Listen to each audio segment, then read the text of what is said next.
श्रीमान् वेङ्कटनाथार्यः कवितार्किकेसरी वेदान्ताचार्यवर्यो मे सन्निधत्तां सदा हृदि यस्य वाक्कृतिपर्यन्ता यतिराज सरस्वती तस्मै वेदान्तगुरवे भूयो भूयो नमो नमः। विशुद्धविज्ञानघनस्वरूपं विज्ञानविश्राणनबद्धदीक्षं दयानिधिं देहभृतां शरण्यं देवं हयग्रीवमहं प्रपद्ये। वन्दे बृन्दावनचरं वल्लभी जनवल्लभं जयन्ती सम्भवं धाम वैजयन्ती विभूषणम्। प्रभूतविबुधद्विषद्भरणखिन्न विश्वम्भरणफलापनयनच्छलात्वमवतार्य लक्ष्मीधरं निराकृतवती जये निगम्भौत दीपश्रिया विपश्चिदविगीतया जगति गीतयान्धं तमः। ஸ்ரீமத்பாகவதத்துல தசமஸ்கந்தத்தினுடைய ஒவ்வொரு அத்தியாயங்கள்லையும் சொல்லப்பட்ட விஷயங்கள் யதாமதி உங்களோட பகிர்ந்து கொள்ளும் ஒரு பாக்கியம் எனக்கு இது நாள் வரைக்கும் கிடைக்குது. பாகவதத்துல தசமஸ்கந்தம்ன்றதற்கு அத்தியுதமானது, பகவத் அனுபவத்துக்காகவே ஏற்பட்டது. அதுலயும் பூர்வார்த்தம் உத்தரார்த்தம்னு சொல்லச்சே, பூர்வார்த்தத்துல திருவாயூர்பாடியில கண்ணன் எழுந்துள்ள இந்த கிருஷ்ணனுடைய அவதாரத்துல இருந்து ஆரம்பிச்சு திருவாயூர்பாடியில கண்ணன் எழுந்துள்ள இருந்தது கம்சவத பர்யந்தமான விசேஷங்கள்லாம் பூர்வார்த்தத்துல சொல்லி சொன்னார். உத்தரார்த்தத்துல மதுரைக்கு கண்ணன் எழுந்துள்ள பிற்பாடு நடந்த நிகழ்வுகள், இது ஒன்றும் அதுக்கு குறைஞ்சதில்லை. அனுபவத்துல வித்தியாசம் அவ்வளவுதானே தவிர பகவத் அனுபவம் பகவான் லீலைகள்லாம் அப்பிரமேயம் அளவிட முடியாததாக இருந்திருக்கு. இங்க உத்தரார்த்தத்தில் தான் சொல்ற நாரதருக்கு எப்படியெல்லாம் பெருமாள் சேவதாச்சாரியர் 10,000 பெண்மணிகளை கல்யாணம் பண்ணிட்டு நரகாசுரவதம் முடிஞ்ச பிற்பாடு எத்தனையோ ஆயிரக்கணக்கான ஸ்திரீகள் கன்னிகைகளை எல்லாம் சிறையில் அடைச்சு வச்சிருந்தான் நரகாசுரன். அவ மொத்த பேரையும் விடுவிச்சே பெருமாள். அப்படி விடுவிச்சாலும் கூட அவள்லாம் கண்ணனை விட்டு போக மாட்டேன்ட்டான். உன்னோடதான் இருப்பேன், நீயே தான் எனக்கு எல்லாரையும் கல்யாணம் பண்ணிக்கிறோம் அப்படின்னு சொன்ன. 10,000 பேரையும் கல்யாணம் பண்ணிட்டு 10,000 பேருக்கும் 10,000 வீடும் ஏகரூபமாக, அப்படி 10,000 பேரோடையும் 10,000 ரூபத்தை எடுத்துட்டு பெருமாள் சேவை சாட்சி. அவ எல்லாரையும் சந்தோஷப்படுத்தினே பெருமாள். எல்லாருக்கும் நாரதருக்கும் ஒரு சங்கை, ஒரு மனைவியோடையே எத்தனையோ பேர் கஷ்டப்படுறவாள்லாம் இருந்துட்டு இருக்கா. ஒன்னா ரெண்டா 10,000 மகிழ்ச்சிகளோட கூட இவர் எவ்வளவு கஷ்டப்படுறாரோ தெரியல. யார் என்ன வைய போறாளோ, எப்ப பார்த்தாலும் வச்சுட்டே இருக்க போறாளோ, இவர் சொல்லியே கேட்டு இருக்காரோ, என்ன பண்றாரோன்னு பார்க்கணும்னு பாக்குறாரு. ஒவ்வொரு ஆத்துலயும் ஒவ்வொரு மாதிரியும் அப்படியே ஃப்ரெஷ்ஷாக இருந்துட்டு இருக்காரு. எல்லாரும் சந்தோஷமாக இன்முகமாக இவரை வரவேற்கிறேன். அந்த 10,000 ரூபத்தை எடுத்துட்டு 10,000 பெண்மணிகளையும் சந்தோஷப்படுத்துறேன் அப்படின்ற விஷயங்கள்லாம் சொல்லச்சே, திருவாயூர்பாடியில கண்ணன் பண்ணின லீலைகளுக்கு இது எந்த விதமான குறவும் இல்லாததாக இருந்திருக்கு. அங்கங்க எத்தனையோ வேதாந்த விஷயங்கள் எல்லாமும் நடுவுல சொன்னேன். அங்க சொல்லச்சே குருக்ஷேத்திரத்துல போயிட்டு, அந்த குருக்ஷேத்திரத்துல சூரிய கிரகண காலத்துல மொத்த பேரும் வந்திருக்கா. அப்பவும் இவரும் வந்து அந்த கஷேத்திரத்தினுடைய மகாத்மியம், அங்க வந்திருக்கிறவாள்லாம் வசுதேவர் முதலிய மகர்ஷிகள்லாம் கண்ணனை கொண்டாடினது, இப்படி எத்தனையோ விஷயங்கள், கொச்சைலோபாக்கியானம், ருக்மிணி கல்யாணம், இப்படி பல விஷயங்கள் இந்த உத்தரார்த்தத்திலையும் விஸ்தாரமாக சொல்லிருக்கு. எல்லாத்தையும் நாம அனுபவித்தோம். அதுக்கப்புறமா கண்ணனுடைய பெருமைய, பெருமாளுடைய பெருமைய பெருமாள் வாக்காலேயே சொல்லும்படியான நரநாராயண சம்வாதத்தை சொல்லி பத்ரிகாசிரமத்துல எழுந்துள்ள இருக்கிற நாராயணனாக எழுந்துள்ள இருக்கிற எம்பெருமானுக்கும் நரரூபமாக இருந்திருக்கிற எம்பெருமான் சிஷ்யாச்சாரியன் ரெண்டுமாகவே பெருமாள் இருக்கு. இங்க சிஷ்ய ரூபமாக அர்ஜுனன் இருக்கான். அந்த அர்ஜுனன் அங்கேயும் நரரூபமாக சிஷ்யனாக இருக்கிற அர்ஜுனன் தான் இருந்திருக்கான்னு சொல்லி போடுறோம். இப்படி சிஷ்யாச்சாரிய ரூபமாக இருந்துட்டு உலகோக்கெல்லாம் அட்டாட்சர மந்திரத்தை உபதேசம் பண்ணி தன்னுடைய பெருமையை நாரதர் வாயிலாக தனக்கு தனந்தன சன்னத்வஜாத போன்ற மகான்களாலே சொல்லப்பட்ட பெருமையை நாரதர் வாயிலாக எல்லோரும் உணரும்படியாக பண்ணினார், எல்லாரும் தெரிஞ்சுக்கும்படியாக பண்ணினார்.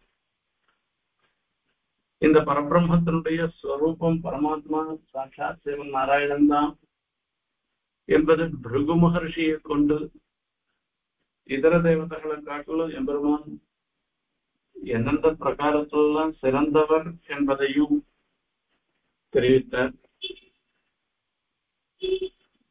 அப்படி இருக்குச்சு நம்ம எல்லாருக்கும் ஒரு சில சந்தேகங்கள்லாம் வருது. அந்த எம்பெருமானை எல்லாமாக நினைச்சிருந்து அந்த பெருமாளை வழிபடுற வாழ்க்கெல்லாம் கூட லோகத்துல எத்தனையோ கஷ்டங்களை அனுபவிச்சுட்டு இருக்காள. தேவதாந்திரங்களை ஆசிரியிச்சாக்க அவ்வளவு கஷ்டம் இல்லாத சௌக்கியமா இருக்க மாதிரி தெரியுது.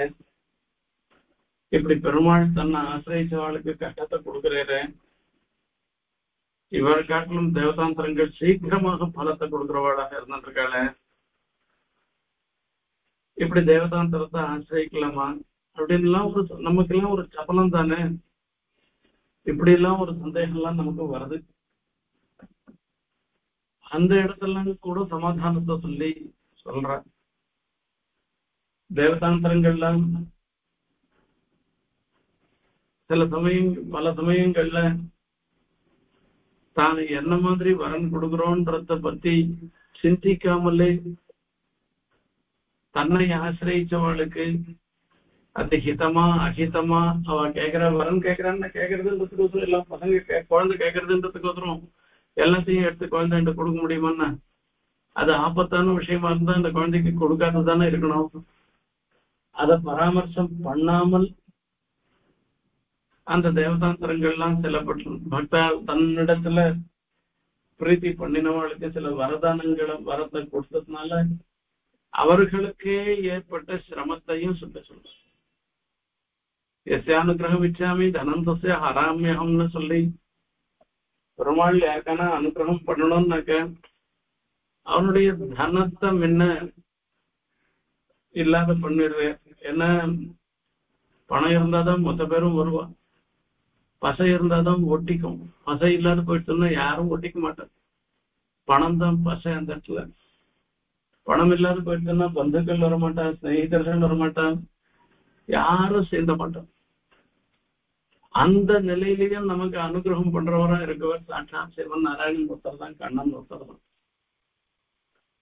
அது அவளுக்கு புரிய வைக்கணும்ன்றதுக்காக தான் தனம் இல்லாத நிலை, இவர்களை தனம் இல்லாத நிலையை உண்டு பண்ணி இவளுக்கு சகல சிரேயசையும் அழிவில்லாத தனத்தை எம்பெருமான் கொடுக்கிறேன், குறைவில்லாத தனத்தை எம்பெருமான் கொடுக்கிறேன், கைங்கரிய ஸ்ரீய கொடுக்கிறேன். இப்படி எத்தனையோ விஷயங்கள் தசமஸ்கந்தத்துல எம்பெருமானுடைய லீலைகளாக அனுபவித்தோம்.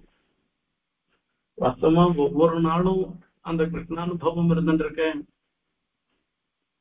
இன்னைக்கு பாகவத உபன்யாசம் பண்ணணும் அப்படின்றதுக்காகவே நம்மளுடைய சமயத்தை ஒதுக்கி அதை ஒரு அனுபவிச்சு நாம இந்த கிருஷ்ணனுடைய லீலைகளை இது நாள் வரைக்கும் பார்த்தோம். இதோட நின்று போயிடல. இதுக்கப்புறமா வேற விதமா வேதாந்தமாக உபதேசம் பண்ண போறேன். இந்த தசமஸ்கந்தத்துல கடைசியில அந்த கண்ணனுக்கு பல்லாண்டு பாடி முடிக்கிறேன். ஜெயதி ஜனனி வாசோ தேவகி ஜன்மவாதஹ யதுவர பரிஷத்பிஹி தோத்பிரஸ்யம் ந தர்மம் ஸ்திரகர விருஜினக்னஹ சுஸ்மித ஸ்ரீமுகேன. இந்த கிருஷ்ணாவதாரத்துக்கே ஒரு பெரிய ஏக்கம் என்ன அப்படின்னா சுஸ்மித ஸ்ரீமுகேனன்னு சொல்றாரு. எந்த ஒரு சமயத்திலையும் கண்ணன் விசாரப்பட்டு அழுதுந்த காலமே கிடையாது. அதுதான் கிருஷ்ணாவதாரத்துல தான். ராமாவதாரத்துல ஆரண்ய காண்டம் ஆயிடுச்சுன்னாக்கா அதுல இருந்து ஆரம்பிச்சு அழுகதான். அதுக்கு முன்னையே தசரத சக்கரவர்த்தி அயோத்தியா காண்டத்துலாம் அழ ஆரம்பிச்சாரு. அந்த அழுக போக ஆரண்ய காண்டத்துல போய் இந்த ராவணன் சீதாபகரணம் பண்ணினத்துல இருந்து ஆரம்பிச்சாக்கா மொத்தம் அழுக. கிஷ்கிந்தா காண்டம், சுந்தரகாண்டம் எல்லாம் சொன்னாலும் கூட அந்த சீதையினுடைய அழுக, ராமருடைய அழுக, இப்படி எல்லாம் போய் யுத்த காண்டத்திலையும் போய் கடைசி வரைக்கும் அக்னி பிரவேசம் பண்ற வரைக்கும் கூட அழுகதான். அங்கேயும் சீதா பிராட்டி அழுகதான். ஜனங்கள்லாம் அழு, குரங்குகள்லாம் அழுது. அங்கேருந்து திரும்பி வரிசை கடைசி ஒரு 4-5 சர்க்கம் தான் யுத்த காண்டத்துல அழுக இல்லாத இருந்துருக்கு. கிருஷ்ணாவதாரத்துல எங்கேயான ஒரு இடத்துல கண்ணன் அழுது அப்படின்னு எதனா ஒரு வார்த்தை இருக்கா அப்படின்னு கேட்டா ஆரம்பத்துல இருந்து கடைசி வரைக்கும் இல்லவே கிடையாது. கிருஷ்ணாவதாரத்துல ஜெயில தான் அவதாரம் பண்றேன், சிறைச்சாலையில தான் அவதாரம் பண்றேன். அப்ப கூட சுஸ்மிதமாக தான் இருக்கார், சிரிச்சுன்னு தான் இருக்கேன். அந்த கண்ணனை பார்த்த உடனே இது நாள் வரைக்கும் அழுதுந்த தேவகி வசுதேவரும் கூட அந்த கண்ணனுடைய அந்த திவ்யமங்கள விக்கிரகம், எம்பெருமானுடைய திவ்யமங்கள விக்கிரகத்தை சேவிச்ச உடனே சமத்புதம் பாலகம் அம்புஜேக்ஷணம்னு சொல்லி, அத்புதம் பாலகம் சாதாரண குழந்தை மாதிரி இல்லாத அந்த தாமரைப்பூ போன்ற திருக்கண்களோடு கூட பஞ்சாயுதங்களோட சாட்சாத் சிவன் நாராயணனுக்கே உண்டான சகல லட்சணங்களும் பொருந்தி அத்தனை லட்சண அடையாளங்களோட அத்தனை சின்னங்களோடையும் கண்ணனாக அவதாரம் பண்றேன். அந்த கண்ணனை சேவிச்ச மாத்திரத்தினால இந்த ஜெயில இருந்த தேவகிக்கும் வசுதேவருக்கும் கூட ஒரு பெரிய சந்தோஷம் வருது. தாங்கள் ஜெயில இருக்கணும்ன்றதையே மறந்து போய் வசுதேவர் மனசா சொல்றாராம், கவாம் சத சஹசிரஞ்ச பிராமணேபியான்னு சொல்லிட்டு 100 கணக்குல 1000 கணக்குல இந்த குழந்தை பிறந்த உற்சாகத்துல எல்லாத்துக்கும் தானம் பண்றாராம். மனசாவே தானம் பண்றாராம். வரவா செலவா மனசுல பண்ணிடலாம். திருவாராதனத்துல மானசிக ஆராதனம்னு ஒண்ணு சொல்லப்படுகிறது. திருவாராதனம் பண்ணச்சே பூத சித்தின்னு முதல்ல பண்ணணும். சங்கல்பம் பண்ணிட்டு பூத சித்தி பண்றோம். அந்த பூத சித்தி பண்ணிக்கச்சு இந்த பிராகிருதமான சரீரம் போய் பெருமாளை ஆராதிப்பதற்கு தகுதி பெற்றதாக இருக்கக்கூடிய அப்ராகிருதமான ஒரு சரீரத்தை எம்பெருமான் நமக்கு அனுகிரகம் பண்ணணும்னு பெருமாளிடத்துல இந்த பிராகிருதமான சரீரத்தை லயிப்பிக்கும்படியாக பண்ணி அவர் திருவடியிலிருந்து புதுசா அந்த பகவதாராதனத்துக்கு உண்டான ஒரு யோக்கியத்தையோட ஒரு சரீரம் பெருமாள் நமக்கு கொடுக்கறதாக தியானம் பண்ணணும். இப்படி தியானம் இந்த சரீரம் நாம பெற்ற இப்படி அப்ராகிருத இந்த ஒரு சரீரத்தோட கூட பெருமாளை ஆராதனம் பண்ணோம். இந்த பெருமாளை ஆராதனம் பண்றதுக்கு வேணா மானசிக ஆராதனம் என்பது சொல்லப்படுறது. அந்த மானசிகமாக ஆராதனம் மனசளவுல நாம பெருமாளை அங்க 1000 தளத்தோட இருந்துட்டு இருக்கிற தாமர புஷ்பத்துல பெருமாளை எழுந்தருளை பண்ணி அவருக்கு மானசிகமாக அர்க்கபாத்தியம் ஆச்சமணியங்கள்லாம் சொல்லி பண்றது. அந்த மானசிக ஆராதனத்துல சொல்லச்சு சவ்வர்ணை தாலி வருகைன்னு சொல்லிட்டு வரவா செலவு ஆத்துல சொப்பு வட்டியில கூட பெருமாள் திருவாராதனம் பண்ணலாம். ஆனா அந்த மானசிகமா தானே நாம ஆராதனம் பண்றோம். அப்ப தங்க தட்டிலையும் தங்க வட்டிலும் தங்க படிகள் தங்க உத்தரணி எப்படி மானசிகமான ஒரு ஆராதனம் பெருமாளுக்கும் பண்றோம். அப்படி நாம பக்ஷான் பௌட்சான் பௌஜான்னு சொல்லிட்டு அங்க வெறும் வெந்தய பம்சாதம் கூட ஆத்துல பண்ணிருப்போம். இது பாக்கியமான ஆராதனம் பண்ணச்சு போஜாசனம் பண்றதுக்கு அதுதான் இருக்கும், வேற ஒண்ணும் இருக்காது. ஆனா பெருமாளுக்கு அதுல சந்தோஷம் தான் வரப்போறது. பத்திரம் புஷ்பம் பலம் தோயம் யோகே பக்தியா பிரயச்சத்தின்னு அந்த பக்தி தான் எம்பெருமானுக்கு முக்கியமே தவிர நீ கொடுக்கிற வஸ்துவில பெருமாள் அதனுடைய பசைய பாக்குறது இல்லைன்னு சொல்ற. ஆகையால நாம மானசிகமான ஆராதனம் பண்ணிச்சு எல்லாம் தங்கமயமாகவே எல்லாத்தையும் பண்ணிட்டு பண்ணலாம்னு சொல்லுவார். அப்படியே தமிழ்நாடு காசியில ரொம்ப நாள் எழுந்துள்ள இருந்து அங்கதான் இந்த பெரிய தமிழ்நாடு எழுந்துள்ள இருந்து அவர் என்ன பண்ணுவாரா, காசியில இருந்த நாள் முழுக்க கங்கா ஜலத்தை கொண்டு பெருமாள் திருவாராதனம் பண்ணுவார். நிச்சயம் ஒரு நாள் கூட கங்கா ஜலம் இல்லாத பெருமாள் திருவாராதனம் பண்ணினது கிடையாது. அங்க இருக்கிறதுனால கொஞ்சம் பயம், திருடு பயம் தானே வந்துருமோ என்னமோன்னுட்டு சொப்புல வட்டில் பெருமாள் திருவாராதனம் பண்றதுக்கு ஒருத்தரும் 5 பஞ்சபாத்திரம் இதெல்லாம் வந்து திருக்காவிரி கிண்டி எல்லாம் சொப்புலயே இருக்கும். ஒரு சட்டு, அந்த சட்டுல இருந்து அந்த சொப்பு பாத்திரத்தை கங்கையில தேய்ச்சி அதை எடுத்துட்டு வருவேன். கையில தீர்த்தத்தை எடுத்துட்டு அந்த சொம்புல அந்த திருக்காவேரியில பெருமாள் திருவாராதனத்துக்கு ஒருத்தரும் தீர்த்தம் எடுத்துட்டு வருவேன். அந்த கங்கை ஜலத்தினுடைய ஒரு சுவாரஸ்யம், அந்த வண்டல் மண்ணு இது எல்லாம் சேர்ந்து அந்த சொப்பு தீர்த்தம், அந்த சொப்பு பாத்திரம் இருக்க அதுவே ஸ்வர்ணம் மாதிரி இருக்கும். பாக்குறவாடெல்லாம் இது தங்க சொம்பு எடுத்து போறா என்னமோன்னு நினைக்கிறேன் அப்படின்ற மாதிரி நினைக்கிற மாதிரி இருக்குமா. இதை எல்லாரும் பிரமிச்சு போய் கேட்பேன்னா இதெல்லாம் போய் இப்படி எடுத்துட்டு அதுவும் கையில எடுத்துட்டு வெளியில தெரியற மாதிரி எடுத்துட்டு போறாங்களே ஆத்துக்குள்ள. தங்கத்தால சொம்பெல்லாம் பண்ணிக்கிறவளுக்கு நாம ஒன்றும் அப்படியெல்லாம் பெரிய தனி இல்லை.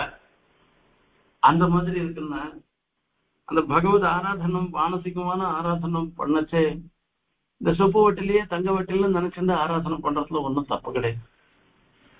இப்படி எப்படி ஆராதனம் பண்ணாலும் அந்த பெருமாள் ஏத்துக்கிறேன். அந்த கிருஷ்ணாவதாரத்துல அந்த பெருமாளுக்கு நாம ஆராதனம் பண்றது அந்த கண்ணனை நினைச்சிருந்து இருக்கச்சே எல்லாருமே அந்த கிருஷ்ணாவதாரத்துக்கு உண்டான ஏற்றமே சுஸ்மித ஸ்ரீமுகம். அதுதான் புன் சிரிப்போடு இருந்தது. அந்த புன்னகை தவிழக்கூடிய ஒரு திருமுக மண்டல் ஸ்ரீமுகம் அப்படின்றது சொல்ற. இந்த ஸ்ரீமுகம்னு சொல்ல செய்ய ஆச்சரியமான ஒரு சப்தம் இந்த ஸ்ரீமுகம். அந்த பிராட்டி தன்னிடத்திலே எழுந்தருளி இருக்கிறது, தன்னுடைய திருமார்பல பெரிய பிராட்டியார் வாசம் பண்றதுனால வரக்கூடிய சந்தோஷத்தை வெளிப்படுத்துறது முகம். எல்லாம் நம்ம அவயவங்கள்ல வரைச்சு நம்மளுடைய சந்தோஷத்தை வெளிப்படுத்துறதுன்றது வரைச்சு இந்த சரீரத்துல முகம்தான் அந்த சந்தோஷத்தை வெளிப்படுத்துறதா. அந்த முகத்திலையும் கூட கண்ணம் இருக்க, அதுதான் இன்னும் அந்த சந்தோஷத்தை இன்னும் ரொம்ப வெளிப்படுத்துமா. வரதராஜ ஸ்தபத்துல ஆழ்வான் சாதிக்கிற தேவப்பெருமாளுடைய கண்ணை எப்படி இருக்கு அப்படின்றத சொல்ற. இது அபிஜாத கபோலம்னு சொல்ற. அதோட மாத்திரம் இல்ல, அந்த கண்ணம் மினுமினு மினுக்கிறதாம். அந்த மினுமினு மினுக்கிறதுக்கு என்ன காரணம் அப்படின்னு சொன்னார். தேவப்பெருமாள் தான் கண்ணனாக எழுந்தருளி இருந்தவர். அப்போ கண்ணனாக இருந்தவர் அவர் தான் தேவப்பெருமாளாக சேவசாய்க்கிறேன். அப்போ சேவசாய்க்கச்சே அங்கனா மங்கனா மந்தரே மாந்தமகா அப்படின்னு சொல்லிட்டு திருவாயூர்பாடியில இந்த குறவை கூத்துன்னு சொல்லக்கூடியதாக இருக்கக்கூடியது. இந்த பக்கம் ஒரு கோபஸ்ரீ, அந்த பக்கம் ஒரு கோபஸ்ரீ, அவ நடுவுல கண்ணன். இந்த பக்கம் கண்ணன், அந்த பக்கம் கண்ணன், அவ நடுவுல ஒரு கோபஸ்ரீ. அனுவர்த்தி ததாதன பிரஹர்ஷாத் இவ புல்லம் ஹி கபோலயோர் யுகந்தே. இன்னைக்கோ நடந்த அந்த ராசக்கிரீடைய தேவபெருமான் நினைச்சு பார்த்துக்கிறேன். அப்படி நினைச்சு பார்த்த உடனே ஒரு சந்தோஷம் வந்து விடுறதாம். நமக்கு கூட பழைய நினைவுகள்லாம் வந்ததுன்னா நல்லது நடந்ததுன்னா நமக்கு எத்தனையோ எப்ப பார்த்தாலும் விசாரம் தான் நடக்கிறது. நமக்கு ஏதோ ஒன்னு ரெண்டானா நடக்காதா, நல்லது நடந்திருக்காதா, அதை நினைச்சு பார்த்தோம்னா ஒரு சந்தோஷம். ஒரு ஆச்சாரிய அனுகிரகம் நமக்கு கிடைச்சிருக்கு, அதை நினைச்சு பார்த்தோம்னா ஒரு சந்தோஷம். இன்னைக்கும் நான் சில விஷயங்களை நினைச்சு பார்ப்பேன். ஒரு சமயத்துல ராத்திரி 12 மணி இருக்கும். 12 மணிக்கு சுவாமி திருமேனி பாங்கில்லாத எழுந்திருந்த ஐயா சுவாமி எதுவும் மருந்தெல்லாம் நான் வாங்கிட்டு போய் கொடுப்பேன், ஏதோ பண்ணுவேன். எல்லாரும் நான் வருவேன்னு சொல்லிட்டு காத்துட்டு இருந்தேன். பார்த்துட்டு ஏதோ 10 மணி வரைக்கும் பார்த்துட்டு நான் வரல, கதவை சாத்திட்டா. அது 12 மணி இருக்கும், நான் கதவை திறக்கிறேன். நானு இந்த கதவை திறந்துட்டு உள்ள போறேன். அந்த கதவு ஓசை கேட்கறது ரேல் சின்னையில சயனிச்சுருக்கேன் சுவாமி. கண்ணை கூட திறக்கல. கண்ணை கூட திறந்து பார்க்காத நான் தான் வருவேன்னு தீர்மானம் பண்ணிட்டு ராமநாடா அப்படின்னு கேட்கிறேன். அந்த ஒரு வார்த்தை இருக்கு பாருங்க, என்னுடைய ஜென்மம் முழுக்க அதை நினைச்சிருந்தாலே எனக்கு இந்த ஜென்ம சத்த சாபல்யம்ன்றது ஏற்பட்டு போயிடுச்சுன்ற ஒரு எண்ணம் தான் எனக்கு. சுவாமியினுடைய திருவுள்ளத்துல நம்மளையும் ஒரு பொருளா ஆக்கி இவன் வருவான்னு ஒரு எண்ணம் வரைக்கும் இருந்துருக்கு அப்படின்னு சொல்லி சொன்னோம்னாக்க நாம எங்க, சுவாமி எங்க, அவர் திருவுள்ளத்துல நம்ம இருக்கும்படியான ஒரு பாக்கியம், நினைக்கும்படியான ஒரு பாக்கியம் நமக்கு இருக்குன்னு அனுவர்த்தி ததாதன பிரகர்ஷாத்துன்னு. இந்த ஆயுசு எனக்கு எத்தனை நாள் இருக்கோ அத்தனை நாள் வரைக்கும் அந்த ஒரு வார்த்தையை நினைச்சே என்னுடைய காலத்தை நான் போய் அவர் கண்ண தேவப்பெருமாளுக்கு ஒரு சந்தோஷம். அனுவர்த்தி ததாதன பிரகர்ஷாத்து, என்னைக்கோ நடந்த ஒரு நிகழ்ச்சி, அதை நினைச்சு பாக்குறேன்னா நினைச்சு பார்த்த உடனே ஒரு சந்தோஷம் வருது. அந்த சந்தோஷம் எந்த இடத்துல போய் மினுமினுக்கிறது அப்படின்னா கண்ணத்துல போய் மினுமினுக்கிறதா, அந்த முகம்தான் சந்தோஷத்தை காண்பிக்கிறது. ஸ்ரீபதன் ஞாசதன்யம்னு சொல்ற பெருமாளுடைய திருமார்ப சொல்லச்சு சுவாமி தேசிகன் மங்களாசாசனம் பண்ணுச்சு. பெரிய விராட்டியார் தன்னுடைய திருவடியோடு, அதாவது அந்த பதன் விநியாசம் பண்ணிட்டு திருமார்பல எழுந்தருளி இருக்கா. இந்த மார்புக்கு என்ன பாக்கியம் கிடைச்சு சொல்ற. இந்த கண்ணனுடைய பிரிவும் பொழுது கோபிகா கீதத்துல சொல்ற கோபிகள்லாம் சொல்ற, கண்ணா உன்னுடைய திருவடியை என்னுடைய மார்புல நீ வைக்கணும்பா, என்னுடைய சம்பந்தம் உன்னுடைய திருவடி சம்பந்தம் எனக்கு மார்புக்கு வரணும்னு சொல்லி கண்ணனுடைய திருவடி சம்பந்தத்தை ஒவ்வொருத்தரும் விரும்பினது ஏங்கினது போக பெருமாளே கண்ணனே பெருமாளே பிராட்டியினுடைய ஒரு சம்பந்தம் தன்னுடைய திருமார்புக்கு ஏற்பட்டதுனால அந்த திருமார்பையே தன்யமாக நினைக்கிறேன்னா அது எவ்வளவு விசேஷம் பாருங்கோ. அந்த பெருமாளுக்கு எவ்வளவு சந்தோஷம்ன்றத பாருங்கோ. அந்த சந்தோஷத்தை தான் வெளிப்படுத்துறேன் இந்த இடத்துல. அதான் இங்க சொல்ற சுஸ்மித ஸ்ரீமுகேன, சுஸ்மித ஸ்ரீமுகம். இந்த சந்தோஷம் உதட்டுல வர புன்சிரிப்பா வரும். அந்த சந்தோஷம் முகம் மொத்தம் அந்த பளிச்சுன்னு ஒரு தேவை. அந்த சந்தோஷம் துக்கம் ரெண்டையுமே இந்த முகம் தான் காண்பிக்கும். எவ்வளவு பெரிய ஒரு சன்னிவேசம், எவ்வளவு ஒரு இக்கட்டான சமயத்துல கூட கிருஷ்ணாவதாரத்துல மாத்திரம் எத்தனையோ இக்கட்டான சமயம் வரலையான்னா அவர் மேல கூட தான் பழி போட்டாங்க. அவர் கூட தான் எத்தனையோ பேரோட யுத்தம் பண்ண, சிசுபாலனோட யுத்தம் பண்ண, இப்படி எல்லாம் எத்தனையோ நடந்திருக்கு. துவாரகையில் நடந்திருக்கு. எத்தனை ஒரு யுத்தமா 2 யுத்தமா, ஜராசந்தனோட 18 முறை யுத்தம் பண்ணிருக்கேன். இப்படி எல்லாம் எவ்வளவோ பண்ணிருக்கேன். எந்த ஒரு சமயத்திலையும் கிருஷ்ணாவதாரத்துல கண்ணன் அழுதே அப்படின்ற வார்த்தையை எங்கேயுமே நாம பார்க்க முடியாது. அதுதான் சுஸ்மிதம். அது கிருஷ்ணாவதாரத்துக்கே ஏற்பட்டதான ஒரு இது.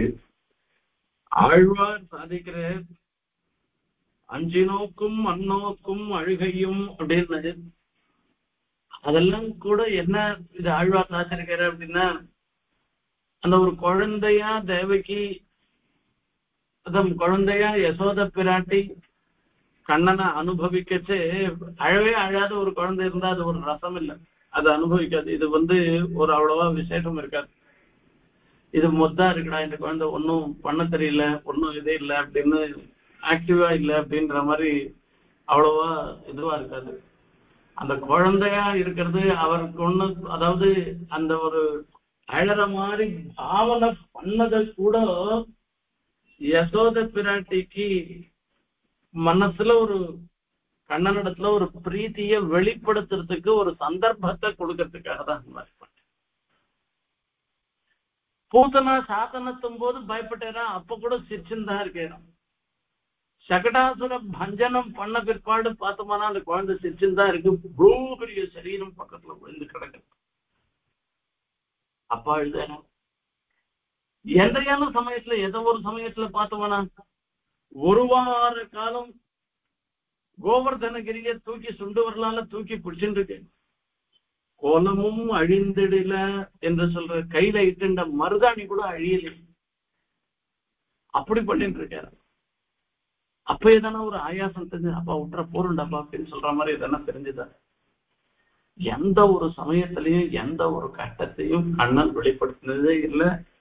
அதுதான் ஏற்றம். அந்த கிருஷ்ணாவதாரனுக்கு அந்த சுஸ்மிதமாக பொன்னகை தவழுமாக அந்த கண்ணனை நாம இத்தனை நாளா நாம அனுபவிச்சிட்டோம். தசமஸ்கந்தம் ஆரம்பத்துல இருந்து அந்த கண்ணன் அப்படியேதான் இருக்கே, அது மாறல. அப்படியே அந்த கண்ணன் சுஸ்மிதமாக இருக்கிற கண்ணனாக வச்சுட்டுதான் ஏகாதச ஸ்கந்தத்துல நாம இருக்கிற விஷயத்தெல்லாம் பார்க்க போறோம். ஆகையால இத்தனை நாளா தசமஸ்கந்தத்துல பண்ணின உபன்யாசங்கள்ல நாம அனுபவிச்ச கண்ணனை நாம மறக்காமல் நம்ம மனசுக்குள்ள ஒரு ஓரத்துல அப்படியே வச்சுண்டு அதுக்கப்புறமா பெருமாள் கண்ணன் பண்ணின அந்த லோகோபகாரங்களை இந்த ஏகாதச ஸ்கந்தத்துல நாம பார்க்க போறோம்.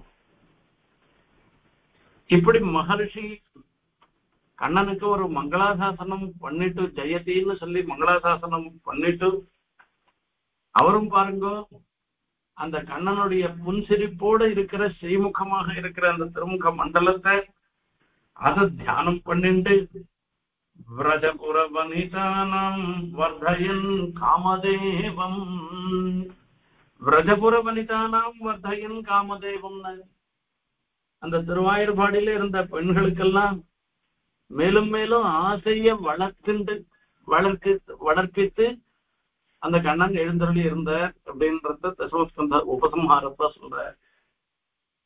திருவாயூர்பாடியில இருந்த ஆய்ச்சியர்களுக்கு மாத்திரமா இந்த விரத்தாந்தத்தை கேட்கிறவா சொல்றவா எல்லாருக்குமே அந்த கண்ணனிடத்துல ஒரு காமம் பிரேமைய உண்டு பண்ணிட்டு மகர்ஷி.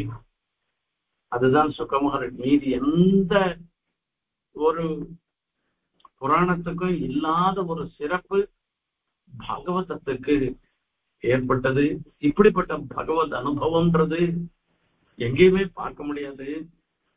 யுத்தம் பரஸ்ய நிஜதர்ம நிரக்ஷயாத்த லீலாதனோஹோ ததனுரூப விடம்பனானி கர்மாணி கர்ம கஷணானி யதோத்தமஸ்ய ஸ்ரூயாத் அமுஷ்ய பதயோஹோ அனுவருத்தி மிச்சன்னே. அப்பா சிவைகுண்டத்துல போய் பகவான நாமும் தடங்கள் இல்லாமல் சேவிச்சு கைங்கரியம் பண்ணணும்னு ஆசைப்பட்டோம்னாக்க இப்படி எம்பெருமானுடைய கிருஷ்ணாவதார லீலைகளை ஒண்ணு விடாத அதை கேட்டு அனுசந்தானம் பண்ணிட்டு நிச்சயம் மனசுல அதை நினைச்சு நினைச்சு நினைச்சு பார்த்துட்டு இருந்தோம்னா போருமா. மத்தியஸ்தயானுசவ மேதிதயா முகுந்த ஸ்ரீமத் கதா சிரவண கீர்த்தன சிந்தையைதி தத்தாம துஸ்தியஜ கிருதாந்த ஜனனாபவர்க கிராமாத்வனம் க்ஷிதிபுஜோபி யயுரி யதர்த்தாக. இப்படி இந்த கண்ணனுடைய விற்த்தாந்தத்தை அற்புதமான விற்த்தாந்தங்களை நாம கேட்டோம்னாக்க நமக்கு வரக்கூடியது என்ன? அமித பதம். அந்த கண்ணனுடைய திருவடியை நாம அடைகிறோம். ஸ்ரீவைகுண்டத்துல போய் கண்ணனாக தான் சேவை சாய்க்கிறோம். மங்களாசாசனம் அதராஹிதாருவம் சர்ணாளாஹ மகுடாலம்பி மயூர பிஞ்சமாலாஹ ஹரிநீலசிலா விபங்க நீலாஹ பிரதிபாசந்து மமாந்திம பிரயாணே. சுவாமி தேசிகன் சாதிக்கிறார். தேசிகனுக்கு பகவத் அனுகிரகம் எவ்வளவு. கருத்மானே ஹைகிரீவ உபதேசம் பண்ணி, ஹைகிரீவ மந்திரத்தை உபதேசம் பண்ணி அந்த ஔஷதகிரியில சுவாமி தேசிகன் ஹைகிரீவ மந்திரத்தை தியானம் பண்ணி அந்த மந்திரத்தை ஜபம் பண்ணி அது மூலமா ஹயக்ரீவ சாட்சாத்காரம் அந்த சுவாமி தேசிகனுக்கு அது ஒரு பெரிய விசேஷம். தேவப்பெருமான் சன்னதியில அந்த குழந்தைகளுடைய ஆண்டு நிறைவுக்கு அழைச்சிட்டு போற இவருடைய தகப்பனாரும் அம்மாவும் அப்பாவுமா இந்த குழந்தைக்கு ஆண்டர் ஆயிடுச்சுன்னா அந்த காலத்துல இப்போ கூட தான் வச்சுட்டு இருக்க. குழந்தைகள்லாம் ஆண்டர் வரைக்கும் குழந்தைகளும் கோவிலுக்கு அழைச்சும் போக மாட்டான். ஆண்டர் ஆன பிற்பாடு முதல் ஆண்டு அப்தபூர்த்தி ஆன பிற்பாடு தான் குழந்தைய கோவிலுக்கு அழைச்சும் போவா. அந்த கோவிலுக்கு அழைச்சும் போகச்சேயே இன்னைக்கே தேவப்பெருமாளுடைய அனுகிரகம் கிடைக்கிறது. அர்ச்சகமுகேன இவன் மூலமா தான் ராமானுஜ சித்தாந்தம் வளரப்போகிறது. ராமானுஜ சித்தாந்த ஸ்தாபனம் பண்ண போற இந்த குழந்தைன்னு சொல்லி தேவப்பெருமாளுடைய அனுகிரகம் பெற்றவர் சுவாமி தேசிகன். ரங்கநாதனுடைய அனுகிரகத்தை கேட்கணுமா? வேதாந்தாச்சாரிய சம்ஸ்கிருதம் அவகித பகுவித் சார்த்தம் அன்வர்த்தயாமின்னு சொல்லிட்டு அந்த வேதாந்தாச்சாரியன்ற விருதத்தை கொடுத்தவர். அங்க பக்கத்துல இருந்துருக்கிற ரங்கநாயகி தாயாரோ சர்வதந்திர சுதந்திரன்ற விருதத்தை கொடுக்கிறார். அடியவர்க்கு மையன் மெய்யன்னு சொல்லக்கூடிய தேவநாதனும் நித்தியம் சுவாமி தேசிகனோட பேசுற இப்படி எல்லாம் கேட்டு கேட்டு ஸ்தோத்திரம் பண்ணிட்டவர். நீ என்ன ஸ்தோத்திரம் பண்ணாத, நீ இன்னொரு ஊர்ல போய் ஸ்தோத்திரம் பண்றிய, என்ன வந்து ஸ்தோத்திரம் பண்ணிட்டு சொல்லிட்டு அவரை போய் ஸ்தோத்திரம் பண்ணிட்டு போறவர். இப்படி எல்லாம் இத்தனை பெருமாளுக்கு ரகுவீர கத்தியத்துல சொல்லச்சே இந்த கோபால விஷயத்தையும் ரகுவீர கத்தியமும் வால்மீகிக்கு எப்படி அந்த ராமருடைய விபவ தசையில அவதார தசையில அதிதம் பாஷித்தம் செய்வேன்னு சொல்லி அங்க நடந்த நிகழ்வுகள் எல்லாமே பிரம்மாவனுடைய அனுகிரகத்தினால சாட்சாத்த நேர பார்த்தேரும். அதே மாதிரி ஆழ்வார்கள்லாம் தன்னுடைய திருவுள்ளத்தினாலேயே தாம் கண்டபடியே பேசுகிறார்னு சொல்லும்படியாக அவளுக்கெல்லாம் அந்த சாட்சா்காரம் ஏற்பட்டது. பகவத் சாட்சா்காரம். நம்மாழ்வார் எங்கேயோ ஒரு இடத்துல எழுந்தருள் இருந்தாலும் கூட திருவேங்கடமல்லியில எழுந்தருள் இருக்கிற எம்பெருமான்ல இருந்து ரங்கநாதன்ல இருந்து மொத்த பேரும் அவருக்கு சாட்சா்காரமா பண்ணினார். எல்லாரையும் சாட்சாத்கரிச்சே நம்மாழ்வார். அதே மாதிரிதான் தேசிகனுக்கு ராமன் கண்ணன் ரெண்டு பேருமே தான் அவருக்கு சாட்சாத்காரம் நடந்தது. ராமாவதாரத்துல நடந்த அப்படியே மொத்த நிகழ்ச்சியும் அப்படியே ஒண்ணு விடாத உத்தர ராமாயணத்துல சொல்றது உள்பட எல்லாத்தையும் தேசிகன் ரகுவீர கத்தியத்துல சொல்லிட்டே தான் எப்படி அனுபவிச்சேரோ எப்படி எப்படி எல்லாம் சேவிச்சேரோ அது மொத்தத்தையும் சொல்லிட்டேன். அதே மாதிரி கோபால விஷயத்துல திருவாயூர்பாடியில இருந்த வரைக்கும் நடந்த நிகழ்வுகள் எல்லாத்தையும் அந்த சாட்சாத்காரம் பண்ணின பிரகாரம் சுவாமி தேசிகன் சாத்திருக்க. இப்படி எத்தனையோ இருக்குச்சே கூட தன்னுடைய அந்திம ஸ்மிருதி எப்படி இருக்கணும்ன்றத பாரிக்கிறேன். அந்திம ஸ்மிருதின்னு கடைசியில நினைக்கிறது. அந்த அந்திம ஸ்மிருதி நாம கடைசியில என்ன நினைக்கிறோம் அப்படின்றது யாருக்கு தெரியும் அப்படின்னா இந்த ஜீவனுக்கும் இதை நினைக்க பண்ணுகிற ஈஸ்வரனுக்கும் தான் தெரியும் நாம எதை நினைச்சோன்றது. பக்கத்துல இருக்கவாளெல்லாம் தெரிஞ்சுக்க முடியாது. சுவாமி தேசிகன் தன்னுடைய அந்திம ஸ்மிருதி எதுவா இருக்கணும் அப்படின்னா அதராஹிதாருவம் சர்ணாளாஹ மகுடாலம்பி மயூர பிஞ்சமாலாஹ ஹரிநீலசிலா விபங்க நீலாஹ பிரதிபாசந்து மமாந்திம பிரயாணே. மயில் தொகை சௌரி சமர்ப்பிச்சுருக்கணுமா, அந்த கொண்டையை தூக்கி மேல கட்டியிருக்கணுமா, அது கட்டிட்டு அது உள்ள மயில் தொகையை சொருகிண்டு அந்த திருவதரத்துல வேணுகானம் அந்த புல்லாங்குழல வச்சுண்டு தலையை சாய்ச்சுண்டு இந்த கண்ணை ஒரு பக்கமா இப்படி திருப்பிண்டு அந்த திவ்யமங்கல விக்கிரகம் நீலமேக சாமடனாக இருந்திருக்கிற அந்த திவ்யமங்கலம் இந்திரநீல கல்ல குழந்தைக்க மேல இருக்கிற கல்லுல கூட ரத்னத்துல கூட அழுத்து கூட இருக்கும். இந்த குழந்தமான உள்ளுக்குள்ள பார்த்தோம்னா அதனுடைய தேஜஸ் இருக்கு. அப்பதான் அந்த ரத்னத்தினுடைய உண்மையான தேஜஸ் தரும். அப்படிப்பட்ட தேஜஸோடு இருந்திருக்கிற அந்த திவ்யமங்கல விக்கிரகத்தை திருமேனி எனக்கு அந்திம ஸ்மிருதியாக எனக்கு அமையணும்னு சொல்லி சுவாமி தேசிகன் பாதிக்கிறது. இதுல இருந்தே நீங்க பாத்துக்கோங்க, பெருமானுடைய அவதாரம் எல்லா அவதாரங்களும் இருந்தா கூட அந்த கிருஷ்ணாவதாரத்துக்கு உண்டான ஏற்றம் சுஸ்மித ஸ்ரீமுகம் என்பதாக அந்த புன்னகை தவழ்கின்ற ஒரு திருமுக மண்டலம், அந்த விராட்டியோடு சேர்ந்திருக்கிற அந்த கண்ணனுடைய திருமுக மண்டலம், அததான் நம்ம இந்த தசமஸ்கந்தத்துல விஸ்தாரமாக நம்ம அனுபவிச்சோம். ஆனாலும் எனக்கு இன்னும் குறையாதான், இது முடிஞ்சு போயிடுச்சுன்னு தான் குறையாது. இன்னும் கூட விஸ்தாரமா சொல்லணுமோ என்னமோ அப்படின்னு எல்லாம் தோன்றது. எப்படி இருக்கோ அது இருக்க பிரகாரம் தானே நாமளும் அனுபவிக்கணும் அப்படின்னு சொல்லிட்டு, பெருமாள் அவதாரம் எதுக்காக அப்படின்னு அவரே கீதையில சொல்ற, பரித்ராணாய சாதுனாம் விநாசாய துஷ்கிருதாம் தர்ம சம்ஸ்தாபனார்த்தாய சம்பவாமி யுகே யுகேன்னு சொல்லி சாது பரித்ராணத்துக்கும் இதுக்கு தடங்கலாக இருக்கக்கூடிய பாபிஷ்டர்களை வதம் பண்ணுவதற்காகவும் தர்ம சம்ஸ்தாபனம் பண்ணுவதற்காகவும் பெருமாள் அவதாரம் பண்றேன்னு சொல்லி சொல்றோம்.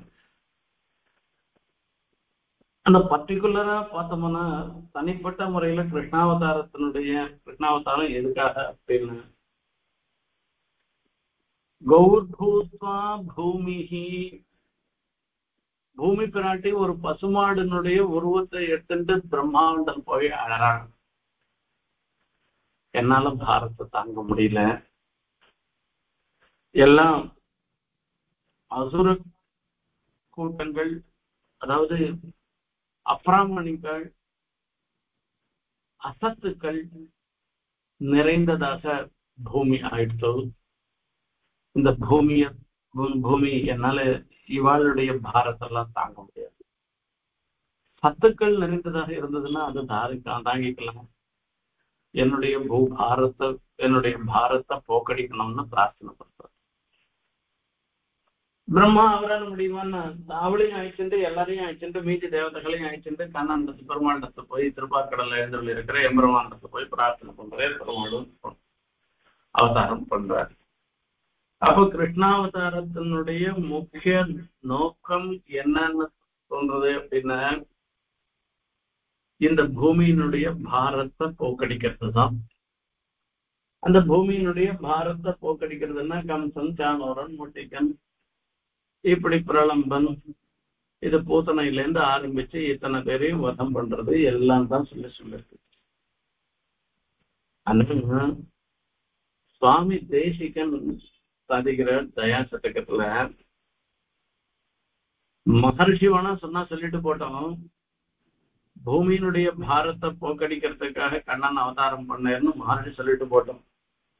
பிரபூத விபுதரண கிண்ண விஸ்வம்பரா, விஸ்வம்பரான்னு பூமி பிராட்டிக்கு பேரு. பிரபூத விபுதத்விஷத்து, மகாத்மாக்களை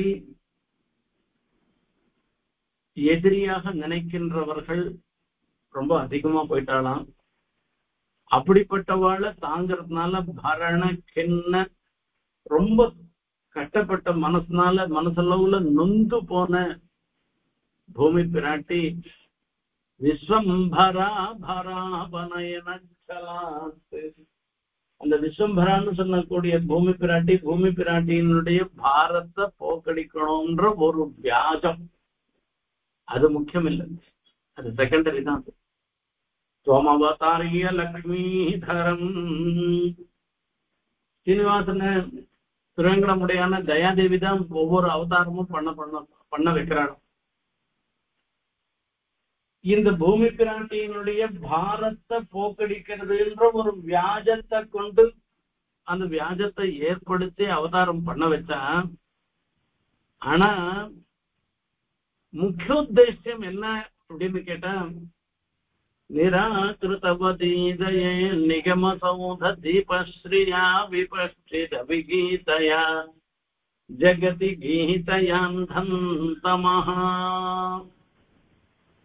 வேதத்துல எத்தனையோ விஷயங்கள் சொல்லப்பட்டுள்ளன. அவை எல்லாவற்றையும் நம்மளால புரிந்து கொள்ள முடியல. அது பெரிய ஒரு அரண்மனை கட்டிருக்கு. இந்த அரண்மனை ராஜ பவனம் இருந்துருக்குனாக்க அந்த அரண்மனையை சுத்தி விளக்கு போட்டாதான், லைட்டு போட்டாதான் அந்த அரண்மனை இவ்வளவு பெரிய கட்டடம் இருக்கா அப்படின்னு தோணும். எத்தனையோ மாடி கட்டடம் இருக்கு. அத்தனை மாடி கட்டடத்துக்கும் அங்கங்க ஒரு போக்கஸ் லைட் போட்டு பார்த்தோம்னாக்கா, அந்த காலத்துல எல்ஐசி கட்டடம் தான் விசேஷமா சொல்லுவாங்க. இப்ப எங்க போனாலும் 100 எல்ஐசி கட்டடம் இருக்கு. இப்போ அது எல்லாத்தையும் போக்கஸ் போட்டு காமிச்சாதான் அந்த கட்டணத்துடைய உன்னதின்றதே தெரியும். அந்த மாதிரி வேதம் போக்கஸ் லைட் இல்லாத ஒரு கட்டடமா அரண்மனையா இருந்துருக்கா. அதுக்கு போக்கஸ் லைட் போடுற மாதிரி போட்டு அந்த கீதைன்றதை ஏத்தி அந்த கட்டடத்தையும் காண்பிச்சு கொடுத்து, கட்டடத்தை சூழ்ந்து இருக்கிற இருட்டு இருக்க அந்த இருட்டையும் போக்கடிக்கிறது, நம் போன்றவர்களுடைய இருட்டையும் போக்கடிக்கிறதுக்காக தான் பெருமாள் கண்ணனாக அவதாரம் பண்ணார். அதுக்காக தான் தயாதேவி சீனிவாசன கண்ணனாக அவதரிப்பித்தாள் என்பதாக சொல்ற. இந்த 2வது பாகத்தை தான் 11வது ஸ்கந்தத்திலையும் 12வது ஸ்கந்தத்திலையும் நாம பார்க்க போறோம். இதுல நிறைய உபதேசங்கள். உத்தவருக்கு உபதேசம், அதுக்கு முன்ன ராஜகுமாராளுக்கு உபதேசம், இப்படி வேதாந்தார்த்தங்கள், ஒரு பாகவதன் எப்படி நடந்து கொள்ள வேண்டும் அப்படின்ற பல உபதேசங்கள். கண்ணனுடைய லீலைகள்லாம் நாம பார்த்தோம். கண்ணனுடைய உபதேசங்களை இந்த 11வது ஸ்கந்தத்துல நாம பார்க்க போறோம். அந்த 11வது ஸ்கந்தத்தினுடைய ஒரு ஆமுகம், அதனுடைய அவதாரிக்கைய இன்னும் சொல்ல வேண்டியிருக்கு. அதை நாம அடுத்த உபன்யாசத்துல நாம பார்க்கலாம்.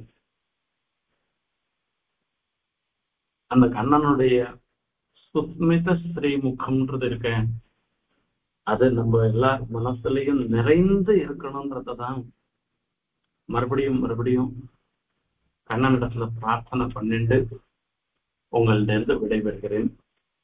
கவிதார்க்கிக சிம்ஹாய கல்யாண குணசாலினே ஸ்ரீமதே வெங்கடேசாய வேதாந்த குரவே நமः.